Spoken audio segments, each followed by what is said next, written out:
Santos have a new teenage sensation up front.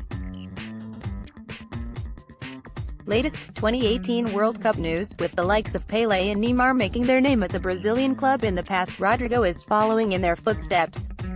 The 17-year-old scored a hat-trick in just 9 minutes in the first half of their 5-2 win against Vitoria on Sunday in the Brazilian top flight.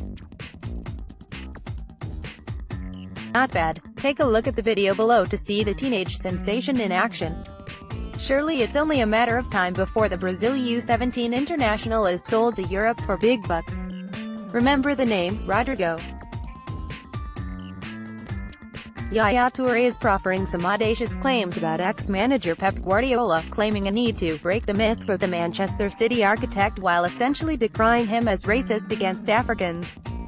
More, can off to June. The BBC contacted Man City, which declined comment. That seems smart given Toure's combustible reputation and knock for living on the lunatic fringe. While claims of racial inequity in football need to be carefully examined, this one seems a head-scratcher at first blush. Guardiola resigned Toure to a one-year deal after the 2016-17 season despite being a headache for Pep during the boss's first season, and really across two clubs. In his career, Guardiola has managed African players like Toure, Ivory Coast, and signed Seydou Keita to Barcelona, Mali, and Mehdi Benatia, Morocco, to Bayern Munich. He's linked with Riyad Mahrez, Algeria, again this summer, and has sold Wilfried Bony, Ivory Coast, and Kelechi Iheanacho, Nigeria. This, of course, is without mentioning the myriad players of African descent who thrived under the Catalan boss.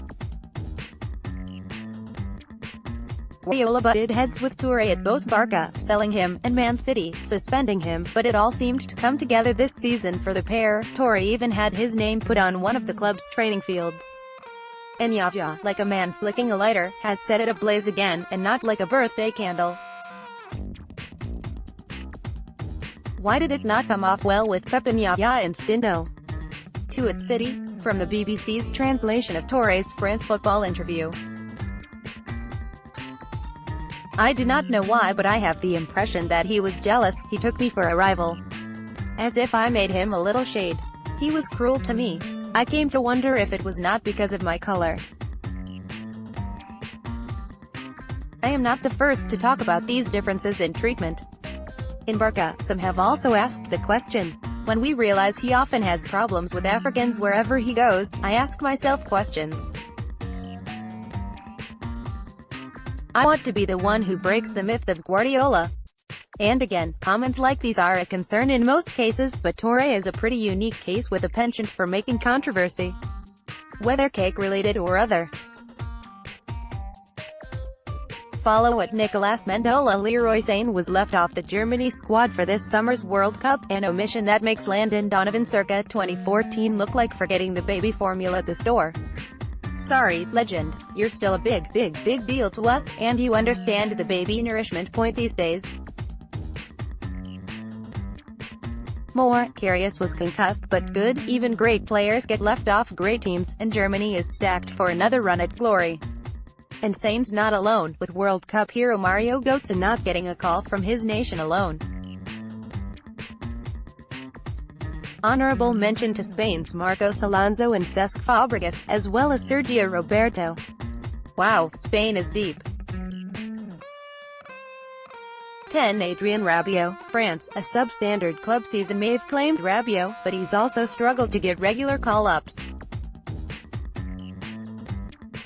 The surprise is a bit less than the others, though his status on the nation's best domestic club suggests it should be higher. 9. Jack Wilshere, Arsenal. Beyond Ruben Loftus-Cheek, I simply don't see a ball mover of Wilshere's caliber on the Three Lions roster. 8. Mario Götze, Germany. Sentimental, yes, but I think there's something to be said for Germany and its support knowing a World Cup winner is sitting on the bench or at least waiting in the wings. 7. Anthony Martial, France. Incredible talents are always left out of the French side, but this one is not based solely on one club manager's squad selection in Jose Mourinho. Martial has scored once in 18 caps for his country. 6. Mauro Icardi, Argentina. He's only this low for two reasons. 1. Argentina is stacked in attack and someone has to miss out. 2. He's just not a terrific dude. 5. Alexander Lacazette, France, scored 14 goals for Arsenal in limited time, and bagged 2 against Germany in November. Yet it seems the knee injury that cost him part of Arsenal's season and a pair of March friendlies ultimately dropped him off the cliff. 4.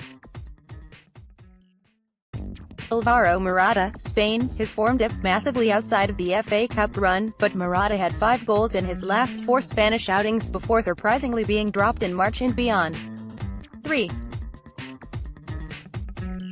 Alex Sandro, Brazil. To say that the Juventus wide man was one of the top players in Serie A is a given, but given his potential to do just about anything on the left side, it's surprising to see Felipe Luis getting the nod ahead of him. Maybe it's that Sandro is too close to Marcelo in style, and Tite wanted another style of left-back. 2. Raja Nainggolan, Belgium. This is a massive risk from Roberto Martinez for a golden generation of Red Devils, and it's an addition by subtraction move. Belgium has fellas who can do his job, but at his best there are few that do it as well as this madman. Leroy Sané, Germany. The Julians, Draxler and Brandt, got spots ahead of Sané, and here's the only thing I can really produce about the omission. Sané's success at Man City is built around the fact that Pep Guardiola would prefer the player to have the ball about 20 yards out from the end line, probably more so than even Kevin De Bruyne in the center right. Perhaps Joachim Low thinks Sané won't work as well when the focus is not on him. Follow at Nicolas Mendola. Emre Can was very good for Liverpool this season, but his contract status was a constant source of discussion for Jurgen Klopp and his backroom men. Can, 24, has long been linked with Juventus and is going to land there. More, Karius was concussed. The German center midfielder is apparently a medical away from making his turn move a formal one. Can's 8 yellow cards led the Reds despite his playing in just 26 Premier League matches, starting 24 and posting 3 goals with 5 assists. He played 12 other matches, registering 3 goals. You can see why the Reds would have preferred to keep Can. With him in the starting 11, Liverpool went 1-9W9D5L. They were pretty darn good without him, too, but not on that level. 1-2W7D4L. Naby Keita and Fabinho should improve Liverpool's midfield quite a bit, but we're pretty sure keeping Can would have worked just fine for Klopp. Unfortunately, it was out of his hands. Follow at Nicolas Mendola. Getting to know Uruguay. It won its first 2 World Cups, and has thrice been semi-finalists, but may be on the precipice of wasting 2 golden chances to make deep runs. Live World Cup scores. Uruguay was a chic choice to make a run in 2014, buoyed by the success of one Luis Suarez, but his biting incident hampered their chances of making a run through the knockout rounds. It was a 2-0 loss to Colombia, a side it had beaten in qualifying the previous fall, that sent Uruguay packing from Brazil. Oscar Tabares's side is younger now, but still boasts 2 of the best strikers in the world and terrific center-backs who also play together for club in Diego Godin and Jose Jimenez. With those in the arsenal, it's got a chance to make a run. For more history on Uruguay, click here. More, latest 2018 World Cup news. What group are they in? Group A game schedule. Group A, full 2018 World Cup schedule. Here Friday, June 15th, Egypt vs. Uruguay, Yekaterinburg 8 a.m. ET Wednesday, June 20th, Uruguay vs. Saudi Arabia, Rostov-on-Don 11 a.m. ET Monday, June 25th, Uruguay vs. Russia, Samara 10 a.m. ET projected lineup 4-4-2. Check out the 23-man squad list in full. Muslera, Varela, Godin, Jimenez, Laxalt, Nandez, Betancourt, Vecina, Rodriguez, Suarez, Cavani. Star player, Luis Suarez. He's scored 30 or more club goals in 5 of 6 seasons, and likely would have made it a perfect 6 had he not been suspended for biting Giorgio Chiellini.